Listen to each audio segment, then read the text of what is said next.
भर्खरै गाइज हामीले एउटा अनबक्सिङ गऱ्यौँ एमआईको माउस। यति यसको भिडियो तपाईँले मेरो प्रोफाइलमा हेर्न सक्नुहुन्छ, चाहनुभयो भने। एमआईको सबसे चलेको वायरलेस माउस है, ब्लुटुथ पनि भएको।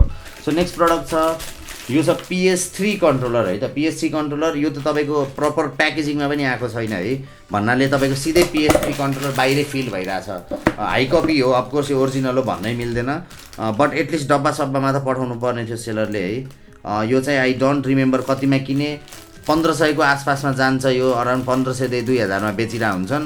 मैले 1200 मा किने कि है, बिल हेर्नुपर्छ, मैले मोबाइलमा हेर्नुपर्छ, एक्ज्याक्ट एमाउन्ट मलाई याद हुन्न सधैँ है, तर मैले लेखिदिन्छु भिडियोमा चाहिँ है, याद गर्नु होला, भिडियोको तल लेखिदिन्छु।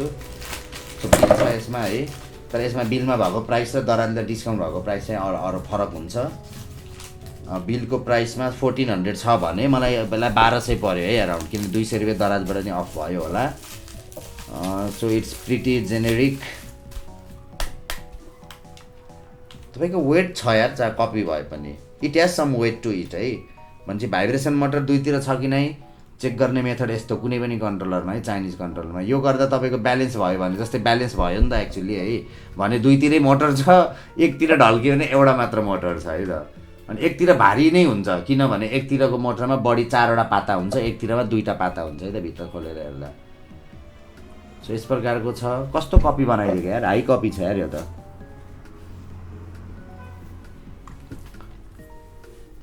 केबल आउँदैन है, अनफर्चुनेटली केबल दिनुभएको छैन। अब यिनीहरू त चाइनिज हो अफकोर्स, जोयस्टिक ड्रिफ्ट हुन्छ पछि ओभर द टाइम, राम्रै हुन्छ नयाँ किन्दाखेरि। यसरी चाहिँ थाहा पाइन्न हामीले PS3 मा अफकोर्स कनेक्ट गर्छौँ, तर फिलहाललाई बटनहरू प्रेस गर्दाको यो हातमा लिँदा त तपाईँले थाहा पाउनुहुन्न कपी नै हो भनेर। तर तपाईँको जस्तै यो म्यानुफ्याक्चरिङ डिफेक्टहरू, जस्तै यता अलिअलि प्लास्टिकहरू एक्स्ट्रा निस्किने, कटिङहरूमा कटिङ एज टेक्नोलोजी युज नगरेको कुराहरू, बट लुक्स रियल है फेरि है, झट्टै हेर्दाखेरि नै तपाईँको ओरिजिनलै जस्तो छ। बट दराजको सेलरले ओरिजिनलै भनेर बेचेको पनि छैन है, दराजको सेलरले लाइक कपी नै भनेर बेचिरहेको हो। यो पनि राम्रै छ फिलिङ है, not bad, not much to complain यार। बट कति ड्युरेबिलिटी हो, अब 1 वर्ष 2 वर्ष चल्यो भने निले आफ्नो पैसा त रिटर्न गर्यो। डिप्याड अलिकति हार्ड जस्तो लाग्यो मलाई है पर्सनल्ली। हामीले कति धेरै अनबक्सिङ गरिसक्यो भाइ यो कन्ट्रोलरहरू पनि है, उहरू ह्यान्डल कति गऱ्यौँ होइन, यु नो द्याट सिट हेर्न सक्नुहुन्छ। यस्तो छ, यो पनि राम्रै छ R2L2, मलाई त्यसमा पनि केही ओरिजिनल कन्ट्रोलरै जस्तो फिल भइरहेको है। यो पनि ठिकै छ, तर ड्युरेबिलिटी मात्रै हो क्या यसको इस्यु भनेको, कति बेरसम्म चल्छ त चाइनिजमा।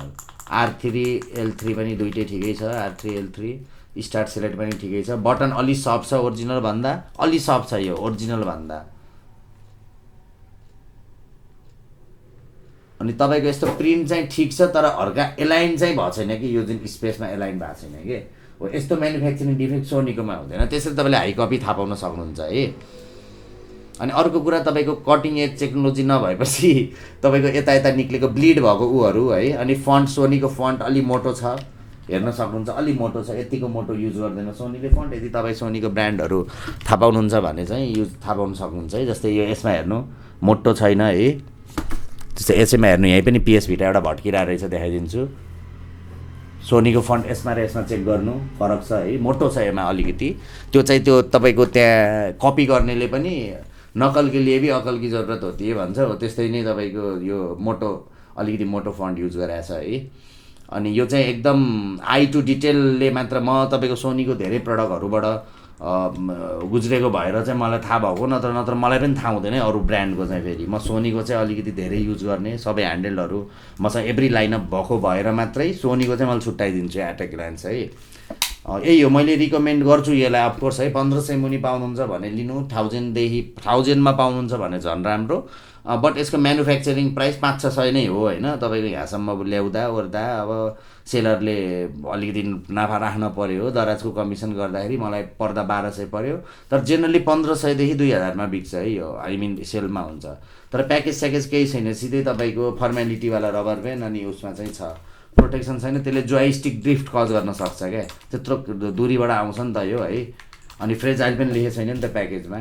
ओभरअल बजेटको लागि र यो तपाईँको प्रडक्टलाई हेरेर यदि दुइटै भाइब्रेसनले काम गर्यो भने, दुइटै भाइब्रेसन मोटरले काम गर्यो भने मैले स्टिल 8 आउट अफ 10 दिन्छु है फेरि यो प्रडक्टलाई। लेट्स बी फेयर होइन, 1200 रुपियाँमा तपाईँको यो मैले कन्ट्रोलर ब्रान्ड न्यू गुड कन्डिसनमै छ, तपाईँको रियलै फिल भइरहेको छ। अफकोर्स इट्स अ कपी है, यो कुरा एक्नोलेज गर्नै पऱ्यो, बट इट सुड डु है। हामी PS3 हुब्बी छ, बट हामी चेक गर्छौँ त्यसलाई। ओरिजिनल तपाईँको त्यही पछाडि मेरो भट्किरहेको छ ओरिजिनल, त्यो इन ह्यान्ड फिलिङ चाहिँ अर्को हुन्छ ओरिजिनलको। But this is not bad either, it's a brand new है। सेलरले युज पठाउनु भएको छ होइन, ब्रान्ड न्यू नै हो अफकोर्स है, कतै पनि खियासिया त्यस्तो लागेको मार्कहरू छैन। Okay let's see. So that was it है the guys for this video. अर्को एउटा भिडियो छ, त्यसलाई हामी सेपरेट भिडियो बनाउँछौँ। यसैमा गाप्दिउँ है त ल, एउटा मात्र छ। यो चाहिँ सेलर कसको थियो त, कसको माल थियो त यो भन्दा, फ्रीलेन्सर नेपाल भनेर थियो है त। फ्रीलेन्सर नेपालले सेल गर्नुहुन्छ यो प्रडक्ट। एभरेज छ उहाँको प्राइस, त्यस्तो महँगो पनि छैन, त्यस्तो एकदम सस्तो पनि छैन, कुनै कुनै हाइली प्राइस छ। जस्ट यो कन्फ्युजिङ छ कि कुन चाहिँ PS4 को कन्ट्रोलर चाहिँ, यसको त अब कपी ओरिजिनल पाउन्न होइन। PS4 को कन्ट्रोलर चाहिँ कुन ओरिजिनल हो कुन डुप्लिकेट हो त्यो चाहिँ छुट्याउनै नमिल्ने गरी सेलरले राख्नु भएको छ कि फ्रीलेन्सर नेपालले है, विच इज ब्याड। त्यो उहाँले छुट्याइदिए भइहाल्यो त, दुईवटा मोडल राखे भइहाल्यो त, ओरिजिनल र कपी यार। 10वटा वाला मोडल छ यार, मोडल पनि यार V1 V2 हाले भयो अनि कपी हाल्दै भइहाल्यो। It's easy doing that. Freelancer Nepal if you are watching this video है, मेरो सजेसन मात्रै हो। सो नेक्स्ट प्रडक्ट छ फ्रम